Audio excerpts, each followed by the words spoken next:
Okay, remember that they're changing my voice. Right now, I was fumed heavily at my house.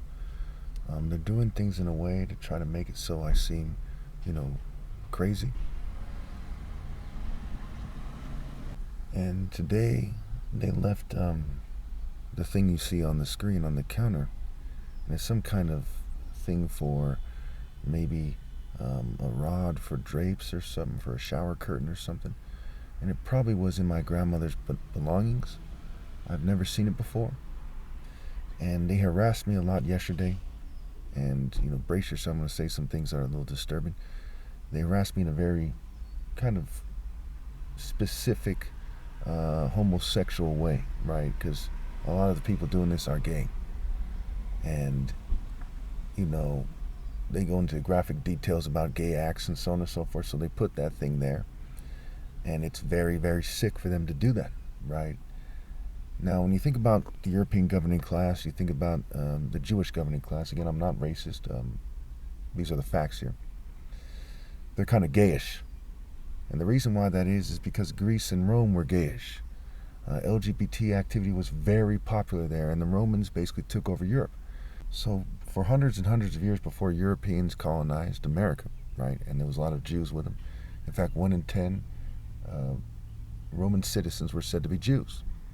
So there was a bunch of white Jews and LGBT people kind of mixing together, and that's where, Freemasonry comes from. That's where a lot of their secret societies come from, their membership, what have you. That's why they wear aprons, which is associated with females, and they're very effeminate seeming. That's why they have fraternities as their governing class and social clubs instead of warriors and serious warriors. And that's why the military and the police are modeled after fraternities and not serious warriors. No offense to anyone, these are just the facts. And so it is with their intelligence agencies, right? They're like preppy kind of nerds instead of, serious warriors. And so, this helps answer the question, why would they allow gays to harass me? Because their culture is gayish. Okay, the way Europeans have been taught by Romans and whoever else, Greeks and Alexander the Great, what have you, to think is very gayish. Their style is very gayish.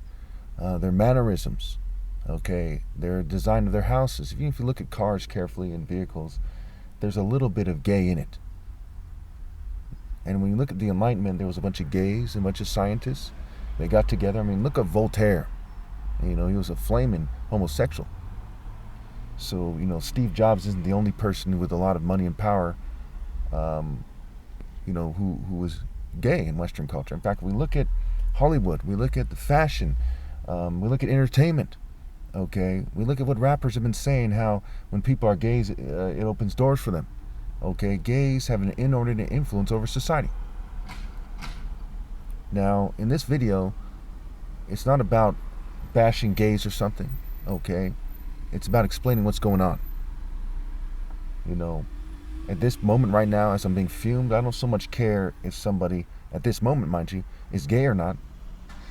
Okay, I care about telling you the facts. The facts are like this: that whites, Jews, and LGBT people are acting very petty in terms of as a group on this issue. I live in California. There's countless whites, Jews, and LGBT people, and they have no deep desire to redeem their group. They have every desire to suppress me. Okay?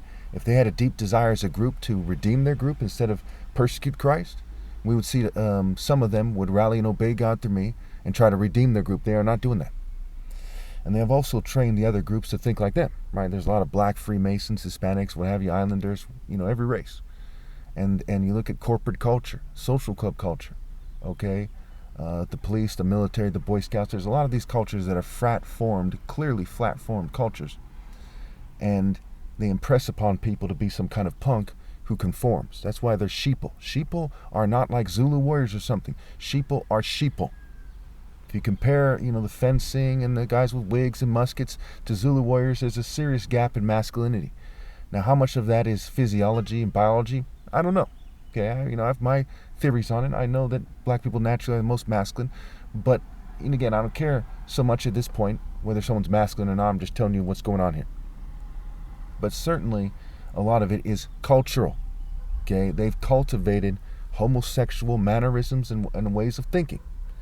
And that's why I'm being persecuted. It's a huge part of it.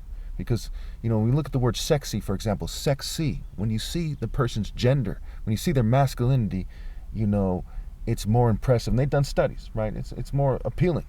That's why they're putting an emphasis on sabotaging the masculinity of people of color and reducing their look, right? It's disproportionate on the left, and people who are minorities are disproportionate on the left, and when they're on the right, they clearly are giving up their masculinity, because conservatism is upholding racist white supremacy, and that drastically takes away from the masculinity of everyone doing it, including people of color. So the way they've structured it, remember, Masons build things over time, right? They have a plan, and they build things over time. And they think in terms of early identification, prevention, and intervention. So you basically have a bunch of gays and gayish people, a lot of them are conservatives, even though it's California, right? I live in a place where there's more conservatives than a lot of places in California, okay, who are persecuting me. And it is fucking sick. They don't care about the Constitution in America. I can tell you that with certainty, okay? Strangely enough, the place that's most likely to care about the Constitution is California, and probably the Bay Area, probably the South Bay Area, because the crime rate here is lower than Oakland or San Francisco or South San Francisco or Berkeley and so on and so forth. But they don't care about the Constitution here.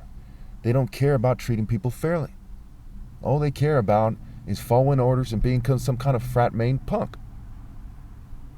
Again, the purpose of this video is not to insult whites, Jews, or LGBT people. As far as I know, I'm part Jewish, I'm part white, for sure. And I'm obviously part black, right? My dad is an African immigrant from Nigeria, who worked his way up penniless to being a brain surgeon. So obviously I'm a very smart person. And, some of this is them being jealous of how smart I am. They want to pretend that gays are magically smarter than everyone else, okay? So when they see this masculine, black, mulatto person who is smarter than they are, who they can't beat a debate, especially in regards to religion and culture and martial arts and things that matter most in dating, they act like bitches. But this actually goes back to my birth. I can't stress it enough. I urge you all to see my story playlist. It's a little bit out of order because I get fumed and poisoned every day, and I remember things over time, and I kind of jump back and forth in the timeline. I didn't write it all down. There's parts of it, like my Santa Cruz section of it, where I took my sweet time, and it was very painful to do, to put it in order, more or less, if I'm not mistaken. I think it was almost completely in order. And that was only maybe a couple year period. No, I was covering different periods in my life, actually. And it was very painful. If I had done that with the whole playlist, it would have been so damn painful, because I'm fumed and poisoned. It makes it hard to think, and it causes me to have cognitive impairment, because part of what they're doing is they're trying to make it so they seem superior, because martial arts are about mind, body, soul, and spirit, and about perfecting the character, which perfects the mind, body, soul, and spirit in certain ways. And they want to pretend that their racist LGBT and LGBT-like Western culture is superior. That's what the war on terror is about. It's about them going around the world, and I'm not saying that they're the only bad guys. In my view, everybody's a bad guy but me. But the war on terror is about going around the world and terrorizing people financially and otherwise, them throwing their weight around and giving them a hard time, okay, if they don't take on Western culture. And they put a special emphasis on Islam, and I'm not Muslim, mind you. They put a special emphasis on Islam because they tend to be more reserved sexually. They tend to kill people for sexual immorality. They tend to wear burqas and hijabs and whatever else. And they tend to cover up. Think about how the beach, which is something they cited themselves, Western female apparel on the beach clashes with, Muslim apparel, be it in Africa, the Middle East, Asia, what have you. So as we look at this thing, we see that there are sex-crazed oppressors who are LGBT and LGBT-ish, who are persecuting me, and they're very immature. Now, some might ask, well, why are they immature? Well, that's the nature of psyops. Think about hazing. When a bunch of weirdos who haze people in the military run psyops on people, do you think they're completely, mature about it? When they rape people in foreign countries when they're drunk, you think they're completely mature about it? Okay, when they cover up the rapes in the military, you think they're completely mature about it? When they come from college frats, you think they're completely mature? Okay, a lot of people in the military are in fraternities, believe it or not. And there are military fraternities. So you also got to look at, they say things like rock and roll when they, load up their weapons or whatever. Now look at the the band Kiss, right? They have a song called Psycho Circus. Psycho Circus. So there's some kind of heavy metal punks, and there's even punk rock, right? Freaks and so on. And they have a song called Psycho Circus. And that connects the hazing to the immaturity, to the kind of aggression, to the lack of morality. To a lot of the elements are there. So I think that to truly understand Western culture, you have to understand it in terms of greed, right? In business, they say they're making a killing. And what kind of mentality is it? Whether they're church people or not, their mentality is more like the Psycho Circus than it is like Notre Dame in a cartoon and, in Quasimodo and so on in popular culture, right? They have an evil mentality. Now, I'm not necessarily saying they're all evil for the purpose of not breaking the rules on YouTube, but that's why I'm being persecuted here by these racist people. And the word racist is like the word rapist, because they are organized rapists. They deal in rape by deception. They persecute people who behave differently so they can control who's dating who. And that's a form of rape. That's a form of organized rape because it comes with, sexual activity that people wouldn't otherwise have. And there's a reason why it's illegal to have sex with someone when they're drunk. So if you fume and poison people and you coerce them and you put them in a state of mind that is unnatural and control sexual behavior that way with scientists, that's organized mass rape and rape by deception, and I can't respect them at all for it.